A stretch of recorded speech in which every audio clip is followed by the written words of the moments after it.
Bienvenidos a Cruce de Palabras por Telesur. Felicidades por un nuevo año que esperamos sea lo mejor para todos ustedes. México vive hoy una situación excepcional.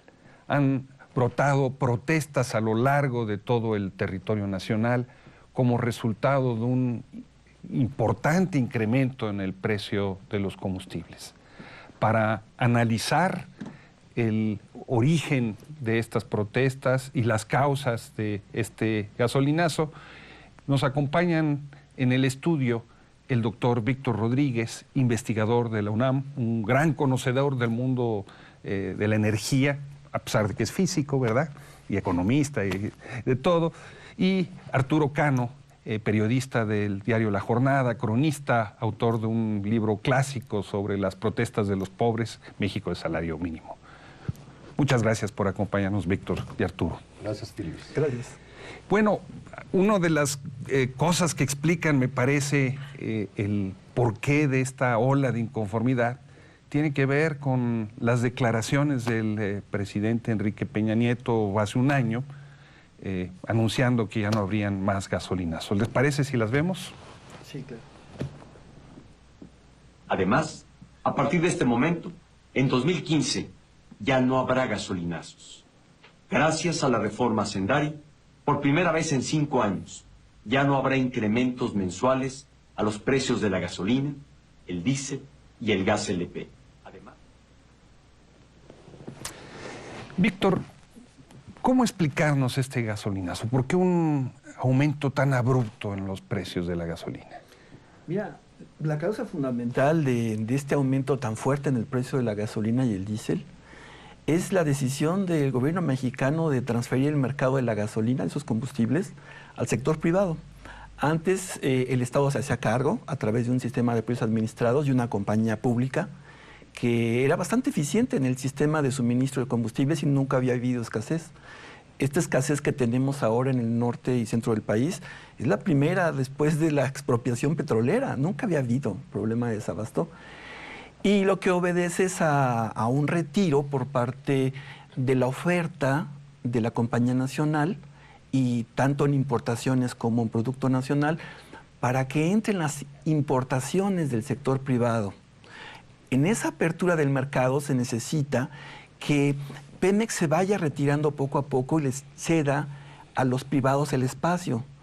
El problema es de que al gobierno se le pasó la mano en la velocidad del desplazamiento de Pemex y los privados no pudieron responder, y entonces tenemos ese desabasto. Es un problema de oferta. Pemex redujo su producción en refinerías en 35% y actualmente las está utilizando al 50% de su capacidad, o sea, va a media máquina. Entonces, y al mismo tiempo Pemex tiene que importar y redujo en 17% las importaciones, lo cual dejó un hueco de moléculas en el mercado que el sector privado no pudo llenar. Entonces ese es el problema del desabasto. Y el problema de los precios es que en un sistema de mercado abierto como el que quiere hacer el presidente de la República, que fue aprobado en la reforma energética, se necesita un sistema de fronteras abiertas donde todo el mundo puede importar, exportar, y se necesita un precio de mercado, lo cual significa un precio lo más parecido posible a lo que sucede en Estados Unidos, pero con la diferencia que en México tenemos que construir toda la infraestructura para que el sector privado pueda encargarse de ese mercado. La infraestructura en México fue construida en una lógica de mínimo costo, sin redundancias, en la que Pemex, el que hacía la planeación, y el problema es que esa infraestructura es insuficiente para soportar un mercado competitivo como el que se quiere hacer. Pero sigue habiendo una pregunta, ¿no? Tú lo has advertido, Arturo. Se había anunciado que este aumento y este proceso de transferencia tenía como punto de arranque 2018. ¿Por qué ahora? Bueno, al parecer una consideración tipo electoral. 2018 es el año de elecciones federales, termina el sexenio del presidente Peña Nieto y habrá comicios federales, y es muy probable que el Partido Revolucionario Institucional, ahora en el poder después de haberlo perdido durante 2 sexenios, no quiso arriesgarse a los efectos que estamos viendo en estos primeros días de este 2017, el enojo de la población, no quiso arriesgar en las urnas y prefirió apostar a que la población tendrá todo 2017 para olvidar este golpe con el que hemos empezado el año. Víctor, hay quien explica el gasolinazo, este incremento en los precios, también a partir de un enorme boquete fiscal por parte del gobierno federal. Estamos hablando de entre 60,000 y 100,000 millones de pesos, ¿no? Que necesitan ser cubiertos.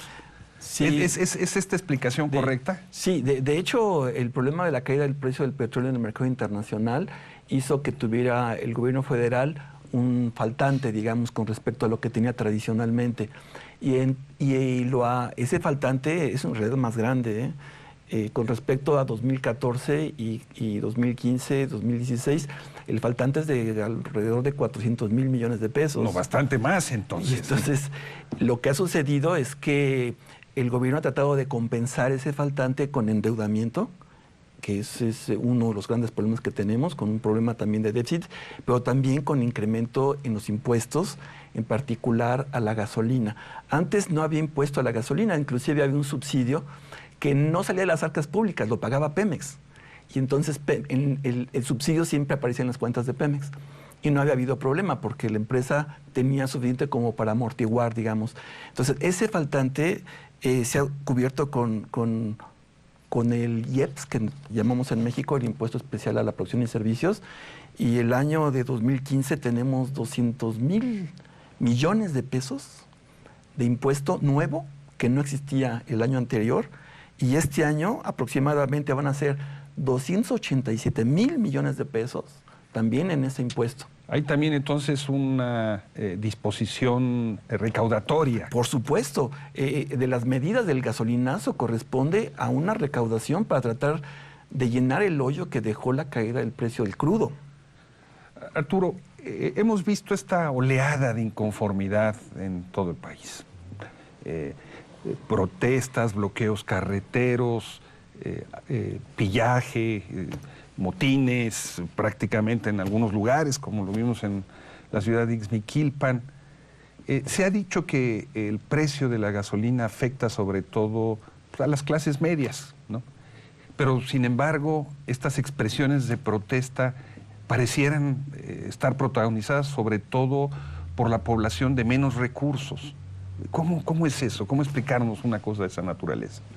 Bueno, efectivamente, quien llena un tanque de gasolina es alguien que tiene un vehículo. Pero si pensamos en la necesidad del transporte de mercancías, al cabo del tiempo, aquel que se transporte en bicicleta va a sufrir los efectos de este aumento porque el traslado de mercancías va a impactar a todos los productos, ¿no?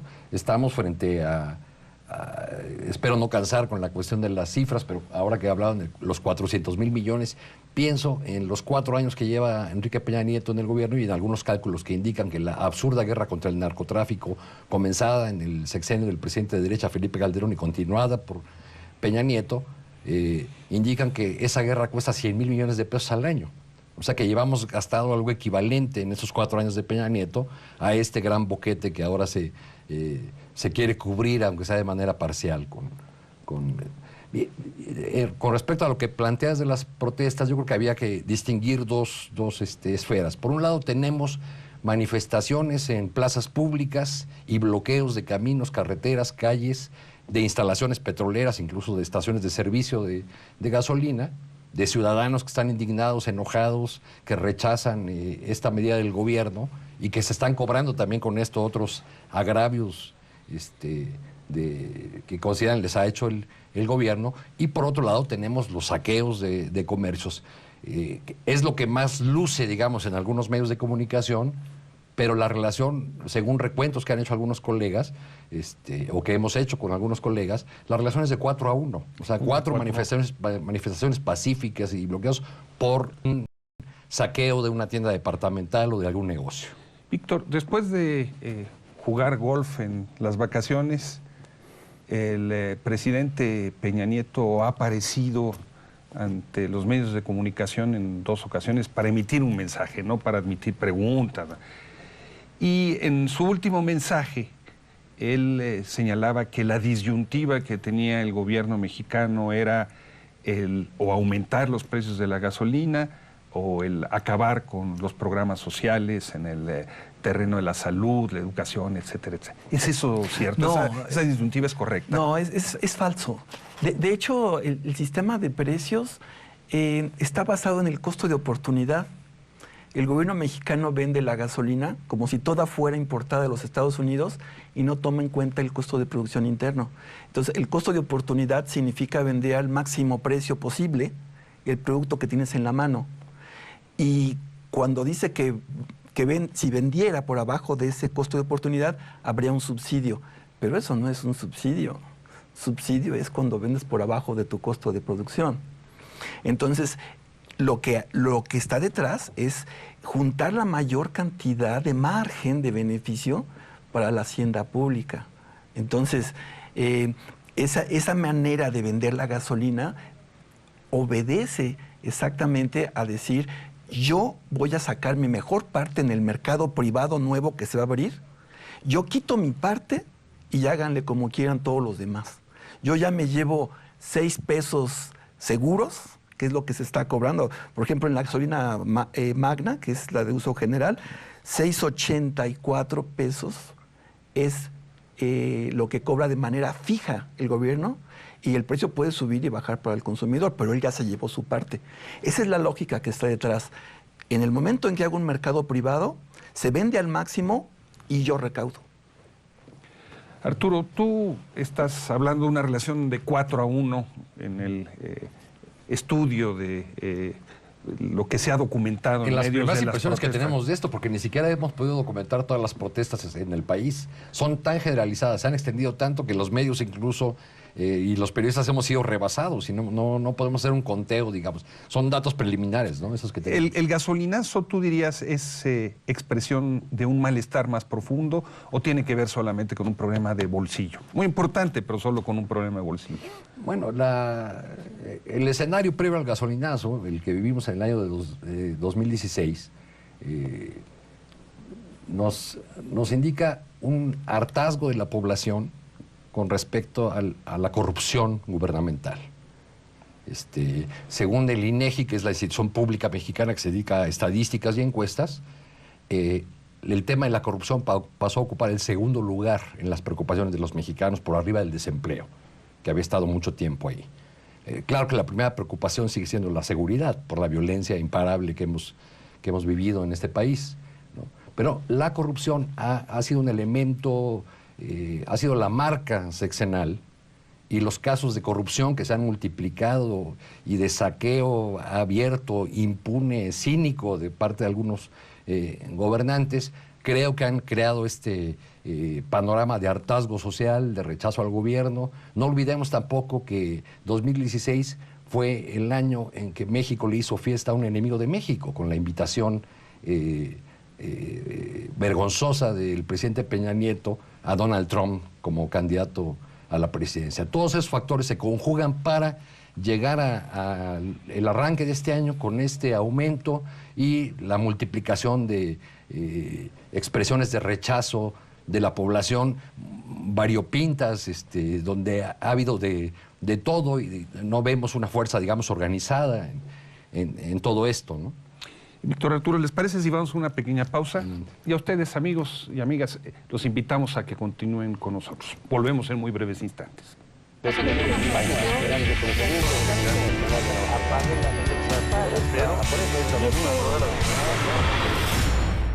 Estamos ya de vuelta en este cruce de palabras hablando sobre el gasolinazo en México con el doctor Víctor Rodríguez, con el periodista Arturo Cano. Víctor, ¿qué impacto va a tener en la gente de a pie este gasolinazo?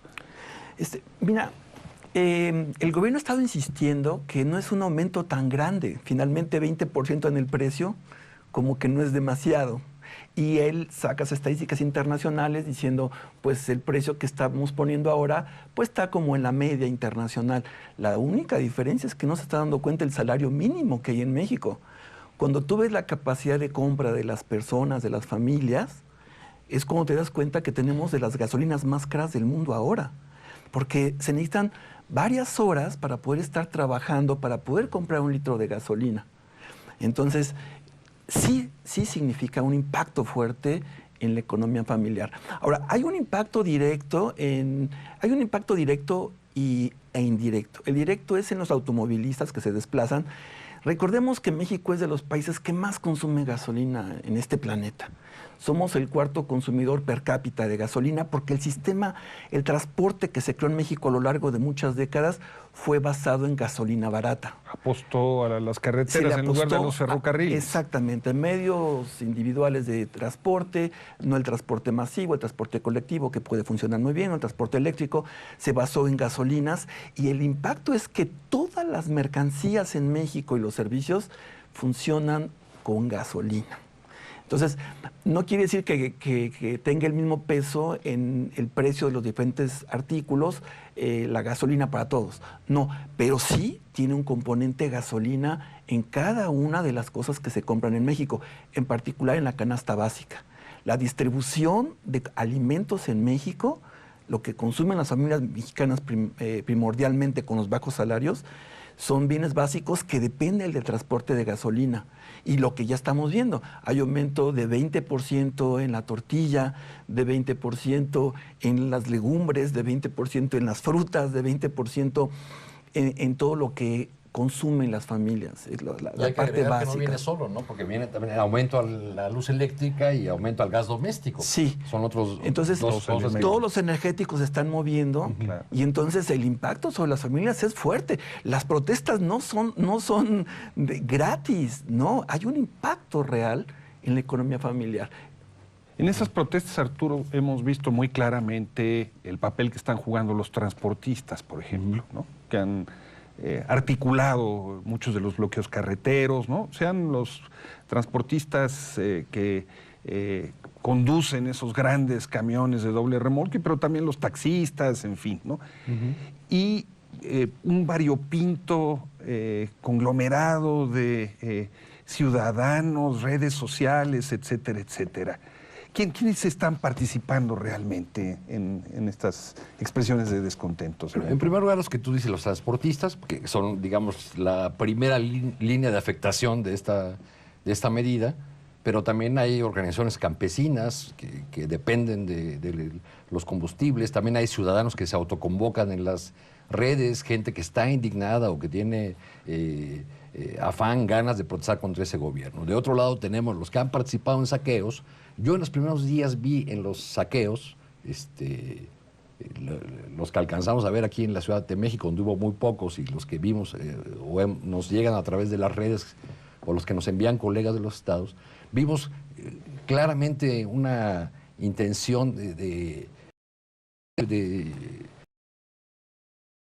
para justificar medidas represivas, para justificar el uso de la fuerza, porque aparecían algunos grupos que parecían organizados. La doctrina del choque llevada al terreno de la política práctica en México hoy. Pero he estado viendo otros ya últimamente donde vemos mujeres con sus hijos pequeños participando en estos saqueos. ¿Qué es lo que tienen en común? Digamos, la generalidad.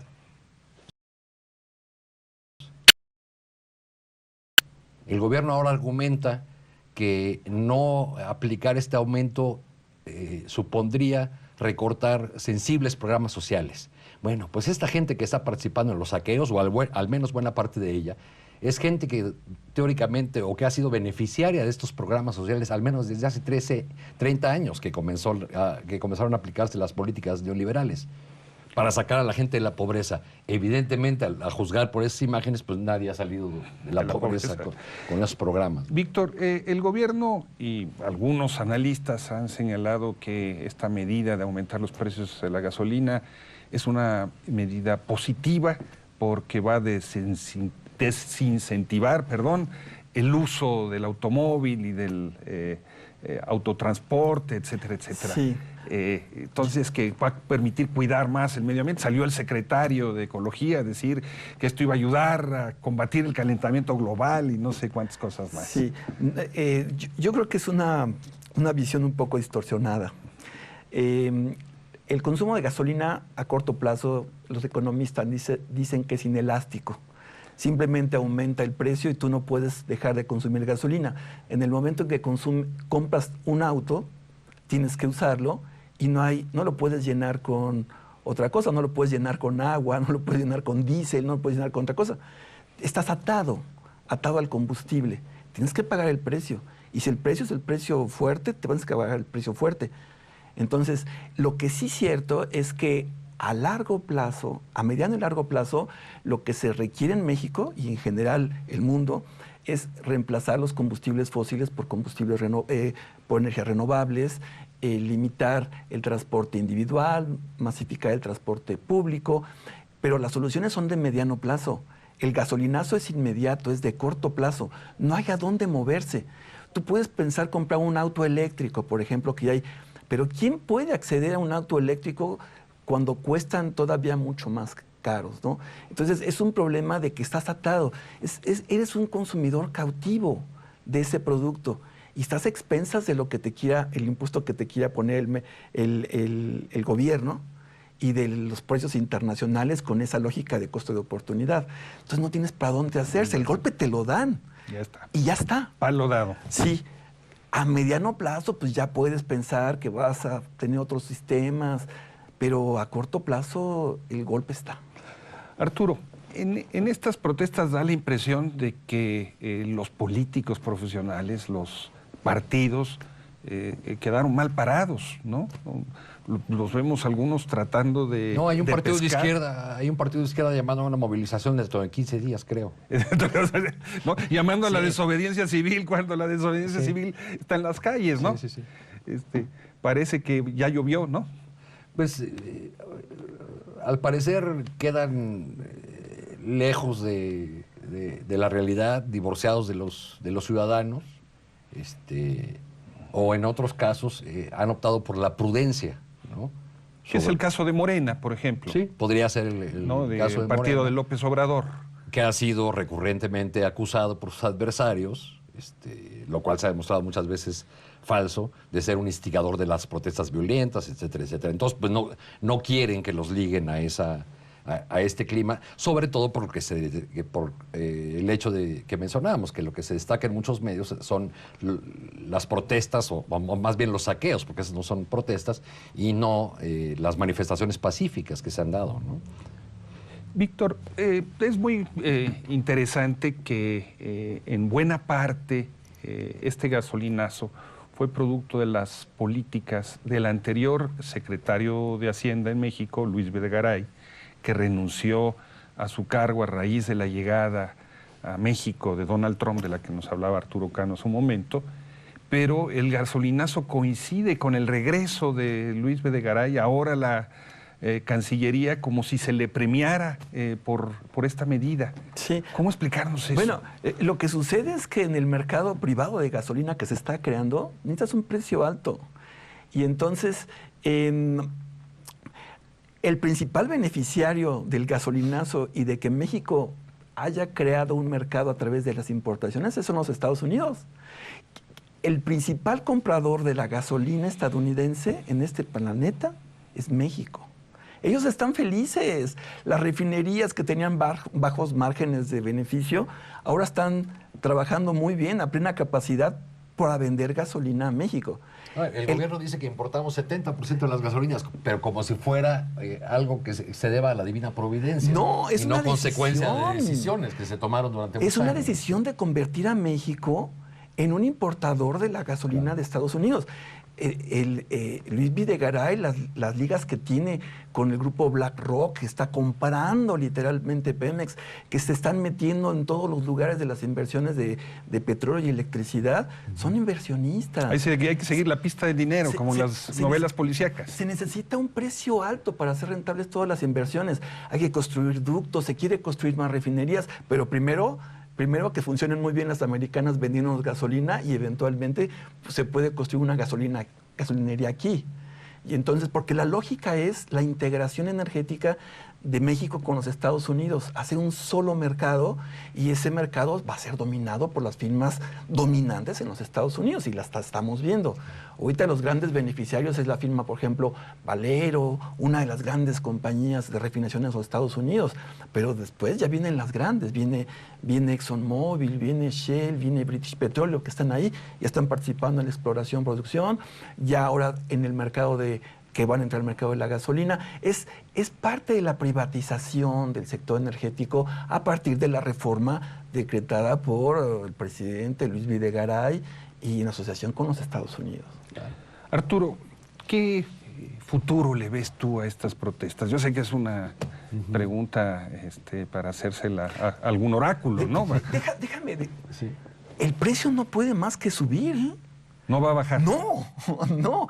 Este es un primer trancazo. Subirá en febrero, vendrá marzo. Subir, exactamente. Entonces no sé cómo va a reaccionar la población ante esta espiral. Hay realmente signos preocupantes y algunos analistas empiezan a advertir la posibilidad de que se esté propiciando una salida de fuerza, pero no para parar estos saqueos, sino para parar las manifestaciones pacíficas y las manifestaciones de rechazo a un conjunto de políticas que nos han convertido en un país absolutamente dependiente, sin ninguna soberanía energética, y en un país profundamente desigual, piramidal, excluyente. O sea, el uso del ejército para contener estas expresiones de descontento.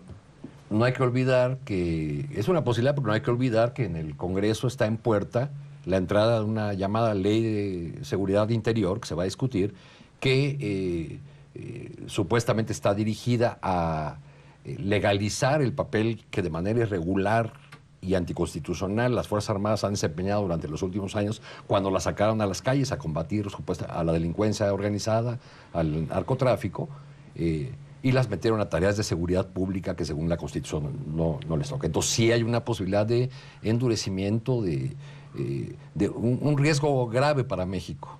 Entonces tenemos, ya para resumir, por un lado una privatización del sector petrolero, un déficit de las finanzas públicas, un endurecimiento del Estado mexicano y una expresión de descontento múltiple que encuentra en el gasolinazo la forma de expresarse. Y un presidente que pregunta, ¿y ustedes qué hubieran hecho?